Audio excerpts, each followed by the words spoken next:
absolutely love growing food, and the result of that is I need to find ways to cook all of this food that I love to grow. And so that's something that's really important to me, is growing, cooking, and eating food in its season. That's how I came up with the seasonal homestead, because that's something I strive to do and I feel really strongly about. Because the foods that we have available in season and preserved are always changing, I cook differently based on what time of year it is. So I'm going to give you a look into some of the meals that I am making in winter from our homestead garden and pantry. Time to make dinner, and tonight I am making a white chicken chili. All of the recipes that I am making today are down in the video description. They're just linked right there to a written out printable version. So to start out, for this recipe, I preheat my oven to 425 degrees Fahrenheit. And then as the oven warms up, I mix the dry rub spices together in a bowl. So a couple days prior to making this recipe, I thaw a whole chicken in the refrigerator. And this is a chicken that we processed ourselves over this past summer. And then the chicken is going to go into my Marquette Castings Dutch oven. All of the recipes in this video are brought to you by Marquette Castings. They make this beautiful Dutch oven and we absolutely love it. It is super versatile. You'll see here that it goes from the oven to the stovetop, and it has all of the amazing heating qualities of cast iron, but because it has that enamel surface, it is way easier to clean and you don't have to worry about keeping it seasoned. I take all of the dry rub spices and spread them all over the chicken. It'll seem like a lot, but it's going to flavor the whole soup eventually. I add a couple cups of water to the bottom of the pan before I place it in the oven. I'm cooking it for an hour and 15 minutes or until it's thoroughly cooked. And then I am grabbing some fermented jalapenos and some onions. I actually ran out of my yellow onions.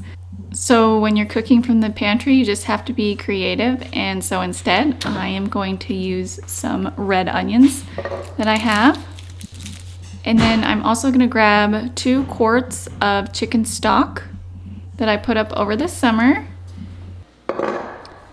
The last thing that I'm grabbing from my cold room is a bulb of garlic, and then I separate that out into cloves for this recipe. While my chicken is cooking, I take that time to chop up some of my vegetables, and I am going to dice up some of this red onion. I peel and mince my garlic. This little silicone thing, it came with our garlic press. It just helps the skins come off the garlic easier and faster, so I use that often. And then I'm taking some of my fermented jalapenos and I'm going to chop those up really fine. The jalapenos that we fermented this summer are absolutely delicious. They are still super crispy, which you just don't get with canning, and they are so good in this recipe. I pre-soaked some white beans and I am cooking them in our pressure cooker. I just add some water and a little bit of salt to this, and then I pressure cook it for 8 minutes on high pressure. By the time I'm finished with all my chopping, the chicken is done, and you want to let that rest for about 30 minutes to cool down. I'm walking out to the garden to grab some cilantro. It's going to be really interesting because the cilantro, last I checked, it was pretty frozen. Had a lot of brown stuff on the top, but underneath there was a little bit of green. So I'm going to see if I can get enough for dinner.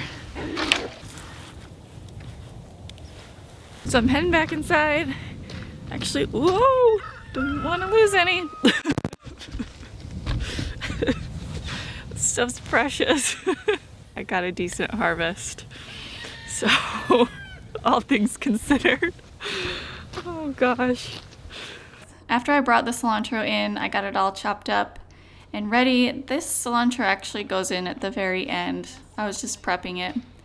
And then I released the pressure on the beans and let that go while I shredded my chicken. This is a messy job, so I put the apron on. I started out using metal forks to shred, but you have to be super careful when using metal in an enameled Dutch oven so that it doesn't scratch. So I eventually just switched to using my hands because it was easier. And then I put that all in the bowl, and you want to pour all of the liquid that's in the bottom of the Dutch oven into that bowl of your shredded chicken. So then I add some oil in the bottom of the pan, and I'm adding my diced onions, and they cook for about 5 minutes or until they're soft. And then I added my garlic, and I cooked that for 1 more minute. And then the fermented jalapenos. And finally, I add the shredded chicken. After that, I added 1 quart of chicken stock. By this time, my beans were all finished, and so I took them out and drained the liquid.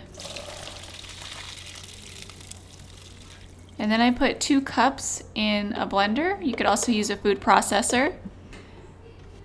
And then a couple cups of chicken stock. Puree it all to a smooth paste.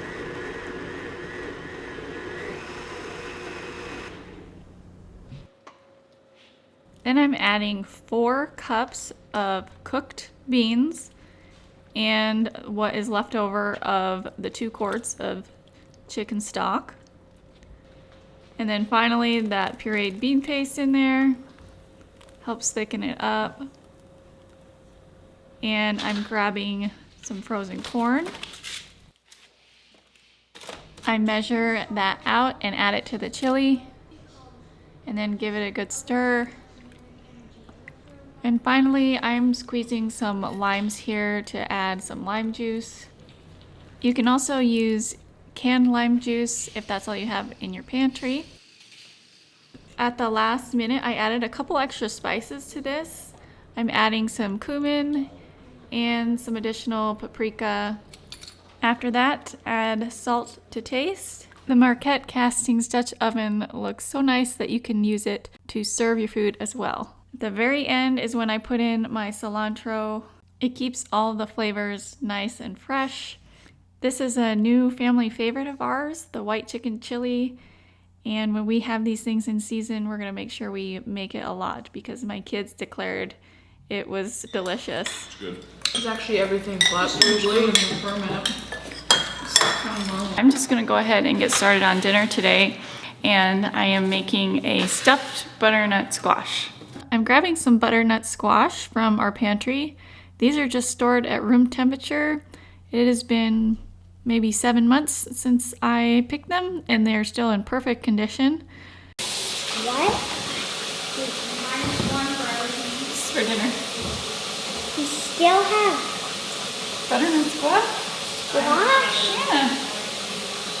That's a long time. We had squash like last year.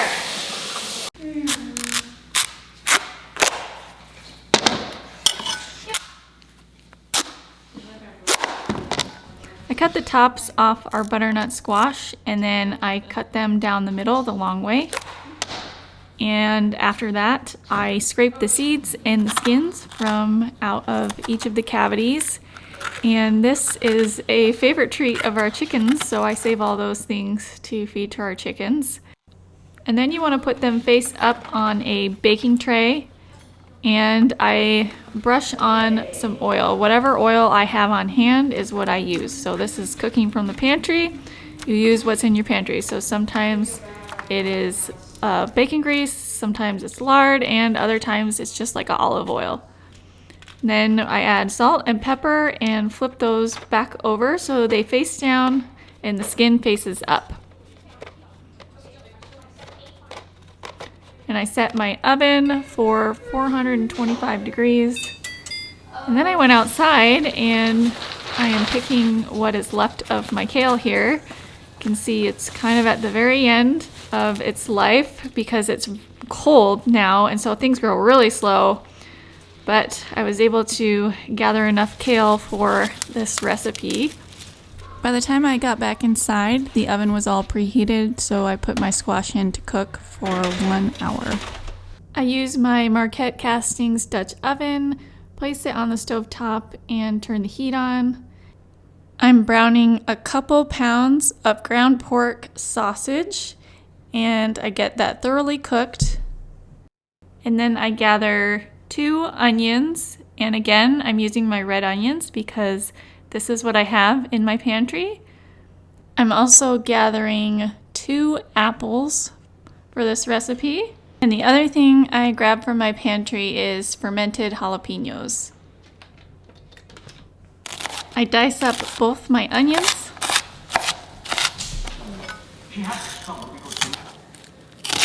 And then I pull out a fermented jalapeno.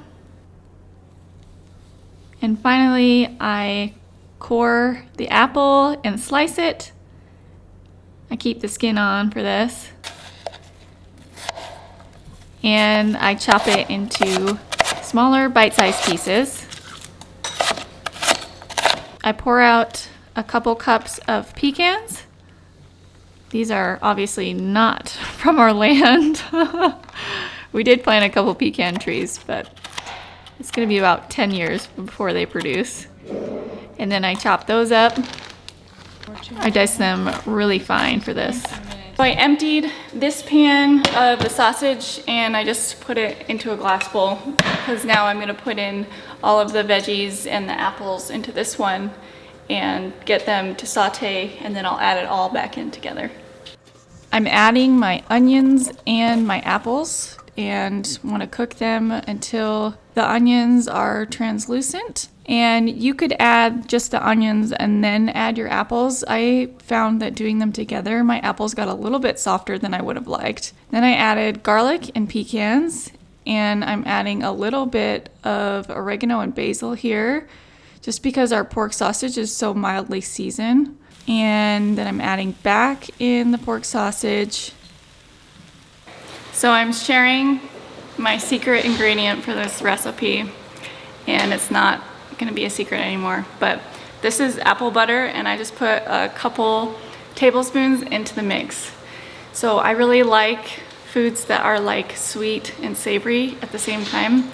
So if you're not a sweet fan, you may not like this so much, but I love it. I think it's so good. So it's gonna go in. So I put the apple butter in, and then this is one of my kids chopping kale for dinner. We just make it bite size or a little bit smaller. At that point, the squash was finished, so I took it out of the oven. I usually let it cool a couple minutes. And then once you flip over all of the squash, you want to take a spoon and take some of the squash out so that it forms like a little boat that you can put your filling in. I just leave like a 1/2 inch of squash all the way around the edges just to be sure. And finally, I'm adding the kale in. I always add this in last because I like mine a little less cooked. So that finishes off the filling, and after that, you take the filling and put it into each of the squash. I fill them very generously, and sometimes I still have a little left over. I just eat it with the squash that I took out when I made the boats. And after you fill them up, they are ready to go in the oven. My family really likes Parmesan cheese on top of their stuffed butternut squash, so I put that on the top of theirs. Mine I do without cheese, and then they just go back in the oven at 350 for another 10 or 15 minutes until the cheese melts, or for mine until it's warmed up. And that's it. How is it, Noelle? Good. You love it? I'm in my caterpillar tunnel. I'm gonna harvest some bok choy for dinner. I'm gonna harvest more than I actually need today just because we're expecting snow and ice over the next couple of days. And so I won't be able to get in here very easily. So I'm doing my grocery shopping a little bit early this week. I'm gonna get everything that I need and then take it all back into the house.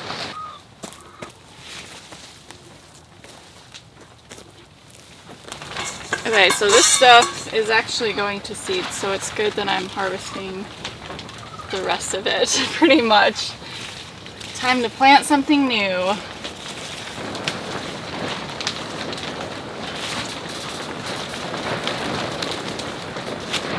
When I picked the bok choy, I noticed it was really dirty, and so when I brought it in here, I did end up taking it off the middle stem. I don't usually do that. It's just something I did because they were so dirty, and they had a couple aphids on them because they had been covered for so long, and they weren't open to other beneficial bugs to get in there and take care of those. So they did have a few aphids on them. It's not a big deal. I just rinsed them all off, and it's looking good.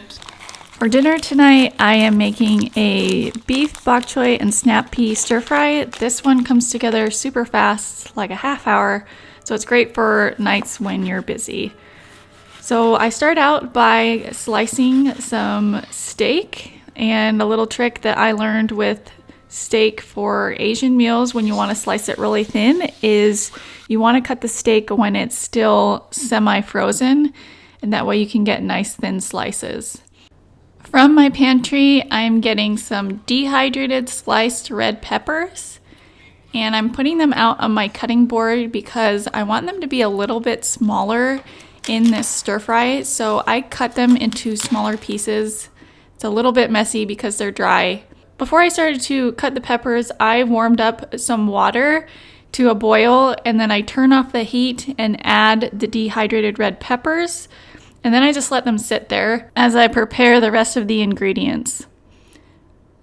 I chop up the bok choy into bite-sized pieces.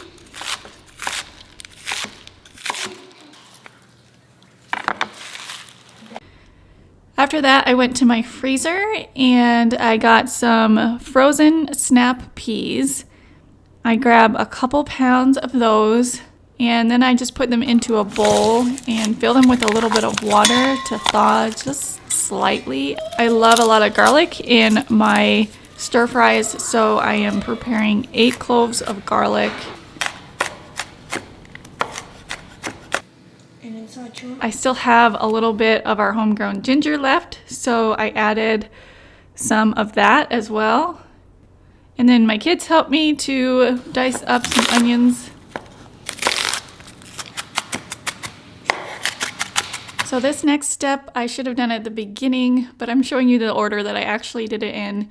And about halfway through, I put in some of my rice to cook. I just used my pressure cooker for this, but you can also do it on the stovetop. I'm doing a mixture of white and brown rice, which I don't normally do, but I ran out of my brown rice, which is my preference. And then I just put it on the rice setting on this cooker, and I do a 1-to-1 ratio if I'm doing white rice.